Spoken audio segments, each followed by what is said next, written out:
In today's world, we only talk about the nutritional side, the vitamins and minerals of a plant, fruit, herb, or vegetable. These are just the basics and only touch on the surface of how a plant works for the body. But in order to heal properly, we need to look at the spiritual side and celestial side of a plant and go into the root cause of a disease. So learn more with me here at Just a Thought in Reality. I'm Tamar and I'm a herbalist, an astrological herbalist. And in today's session, we'll concentrate on looking at the history of herbalism. So, where does herbalism originate from, I hear you ask? Well, let me expand your mind and educate you. Well, herbalism began in Egypt. Some of the first texts can be found with the Eber papyrus of 15,000 BC and the Africans with African medicine. We then see that the Africans went on to teach the hypocrites. We also find other native tribes using this tradition, from the shamans with shamanic medicine, the Chinese with Chinese medicine. There is also Aboriginal medicine, the Indians with Ayurvedic medicine. The Arabians also took on this approach in their own way. Then we find the Europeans with westernized or European medicine.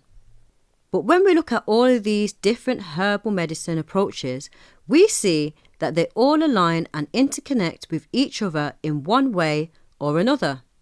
We see that they all work with the active constituents, elements and therapeutics of a plant, fruit, vegetable or herb.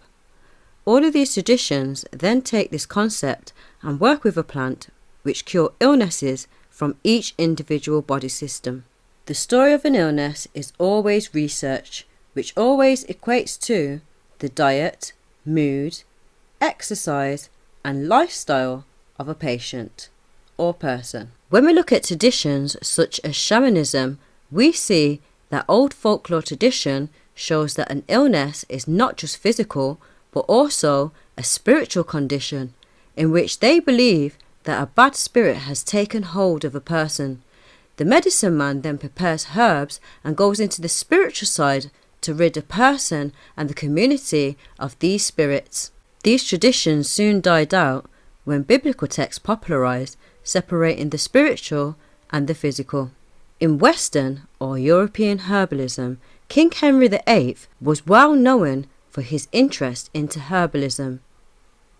As doctors began to popularize for more wealthy people, he recognized that the poor should still have some kind of medicine to fall back on, saying that it should be taught to all so that they can also look after their health. He went on to write a charter in 1543 which protected the practice of herbalism for herbalists and the poor. If you enjoyed this session, The History of Herbalism, why not join me again at Just a Thought in Reality?